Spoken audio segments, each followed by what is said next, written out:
Hey everybody, welcome to episode 16 of Scales Deconstructed. Today we are going to be taking a look at a very cool mode of the harmonic minor scale, and it is called the Dorian Sharp 4 scale. Hope you enjoy.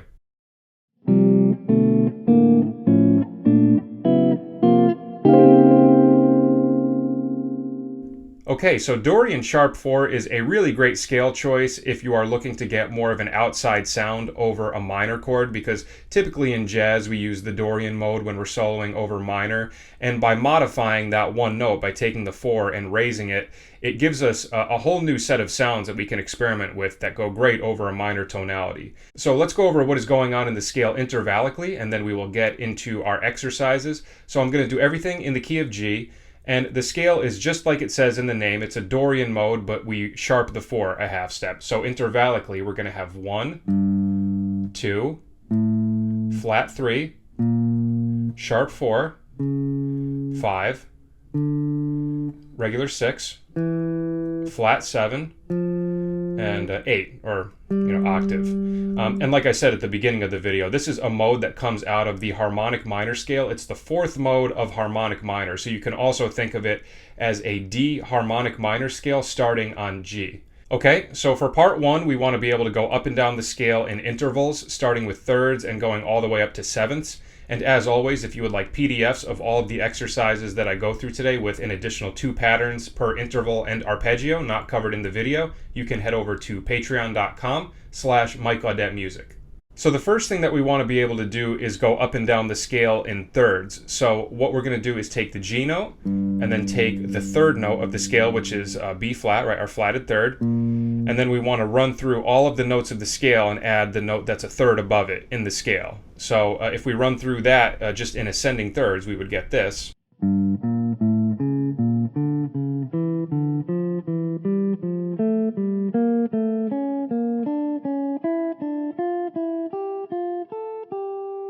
Now backwards.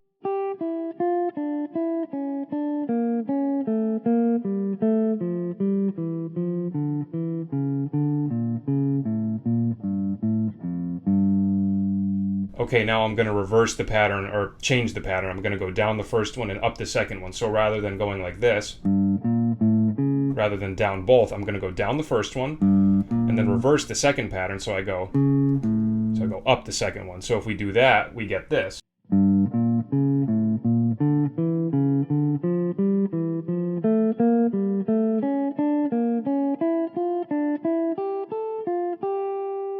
Backwards.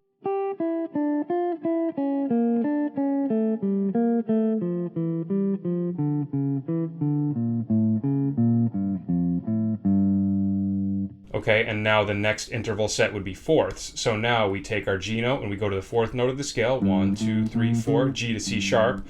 So our first fourth is actually a sharp 4, which would make sense because it's Dorian sharp 4. So now if we take that and run it through the scale, we would get this.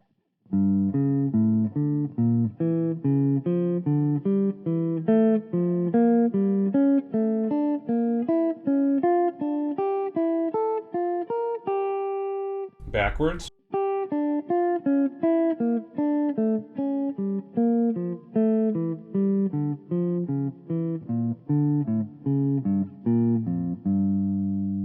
Okay, next we have fifths, so we take the G note, go to the 5th note of the scale, 1, 2, 3, 4, 5, G to D, perfect 5th. If we run that through the scale, we get this.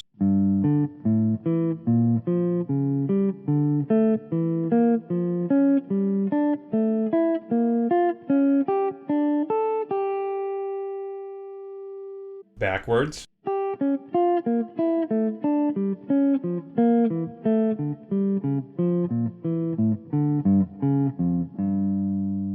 Now down the first one and up the second one would give us this.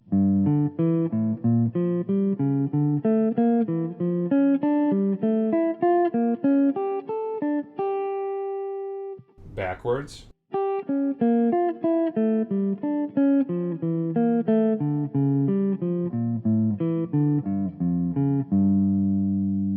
Okay, next we have our sixths. So we take G and go to the 6th note of the scale. 1, 2, 3, 4, 5, 6. G to E, which is a major 6th. Now if we run that through the scale, we get this.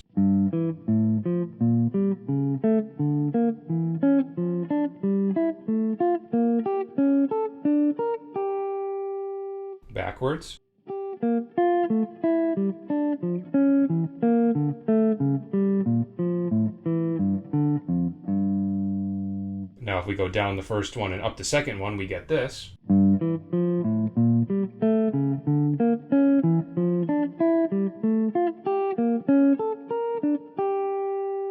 Backwards.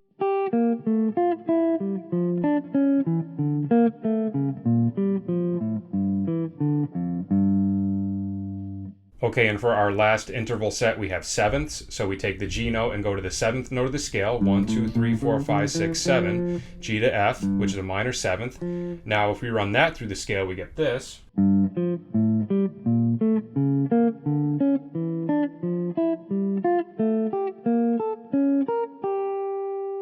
Backwards.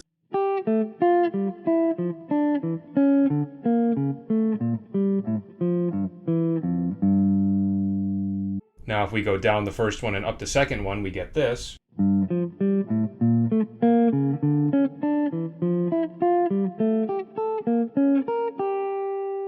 Backwards.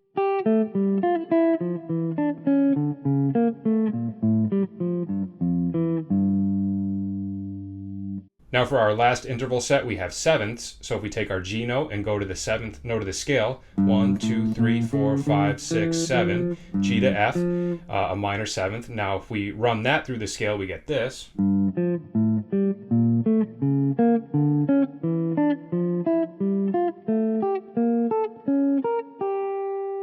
Now backwards.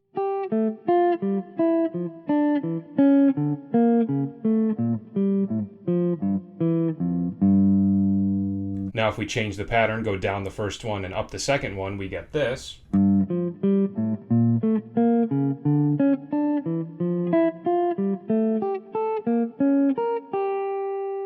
Backwards.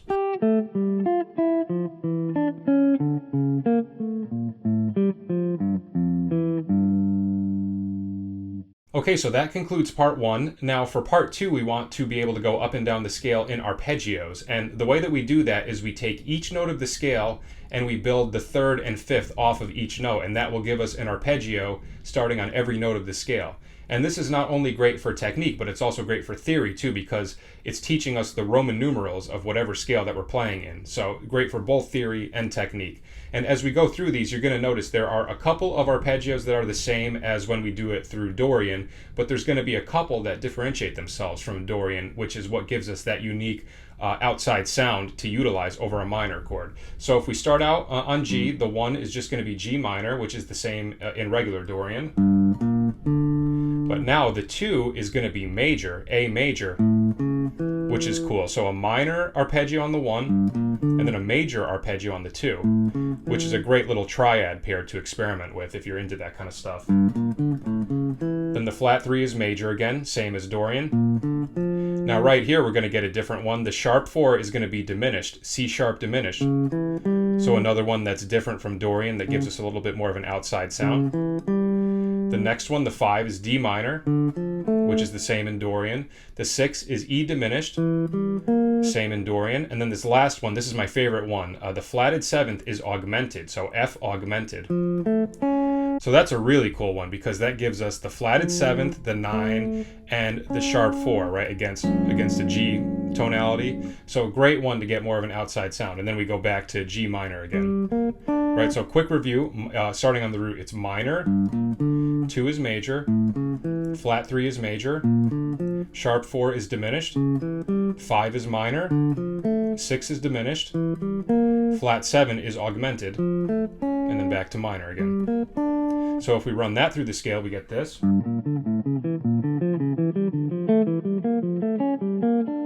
Backwards.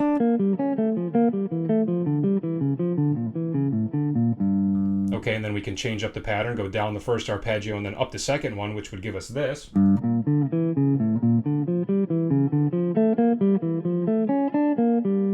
And then we can change the pattern, go down the first arpeggio and up the second one, which would give us this.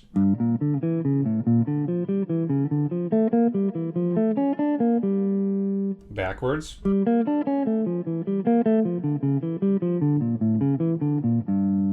Okay, so many great little arpeggios within this scale, and a great way to practice this is just put on like a G minor vamp, or if you have a freeze pedal, just put on a G minor chord and just try out some of these arpeggios and see which ones you like the sound of, and just try to incorporate some of them into your improvisation.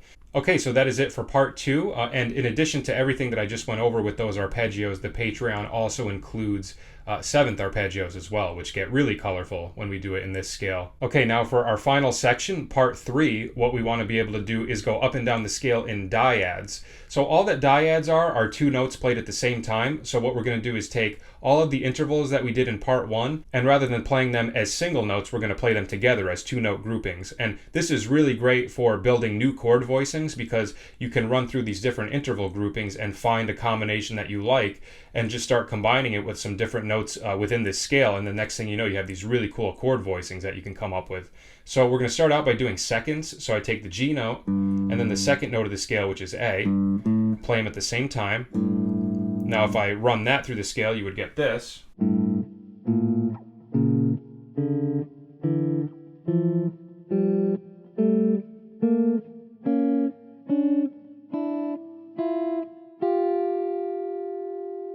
Okay, next we have thirds, so we take our G and B flat, play them at the same time, and then if we run that through the scale, we get this.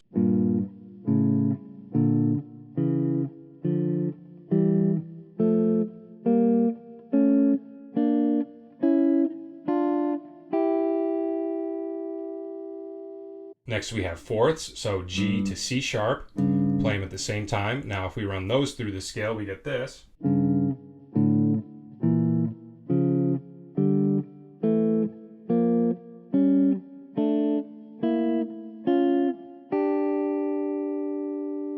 Next we have our fifths, so we take G to D, play them at the same time. Now if we run that through the scale, we get this.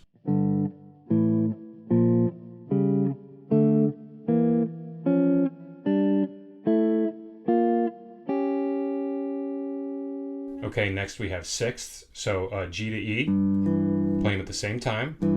Now if we run that through the scale, we would have this.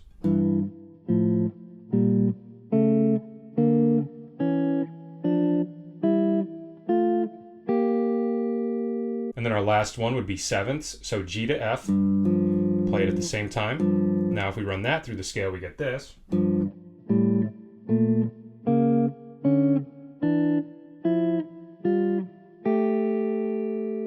Okay, and some of these fingerings are a little bit weird, and it's hard to maneuver around them without getting some string ring out. So if you're watching my hand, you might notice I'm doing some bizarre fingerings here and there, but normally when I'm going through some of these, especially the sevenths where I have like big jumps, I'm usually just doing it in a way where I have, you know, a little bit of my finger touching the strings that I'm not using, so they're muted.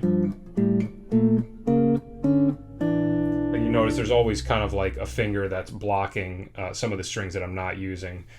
Which is, you know, something I would recommend to, in general, just try to always do, just to have your playing be as clean as possible.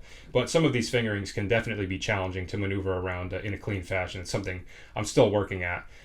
But that is it. So if you run through all 3 of those exercises, the intervals, the arpeggios, and the dyads, that should really help give you an overall better understanding of the inner workings of these scales. And once you get comfortable doing it in one position, I would recommend moving it up to another position and just get to the point where you can maneuver around these scales as comfortably as possible all over the neck. And like I said, this is a great scale for improvising more of an outside sound over a minor chord. So I'll probably do an episode demonstrating this at some point for my Improv Ideas series. And if you haven't checked that out already, that is a new series that I started putting out every other week, where I take a lot of these scales that I talk about in these videos and I'll break them down and kind of demonstrate how to improvise around them. So this series is more geared towards the exercises within the scales, and then the Improv Ideas is going to be more geared towards demonstrating what these scales and arpeggios and intervals and stuff can sound like when you're actually improvising using them. So that is it. That is our episode for this week. I hope you enjoyed it, and I hope you learned something. And like I said, if you would like PDFs and all of the additional content not covered in the video today, you can head over to patreon.com/MikeAudetteMusic, or if you would like to just make a donation, you can do so at paypal.me/MikeAudetteMusic. Thank you so much for watching, and I will see you at the next episode. Take care.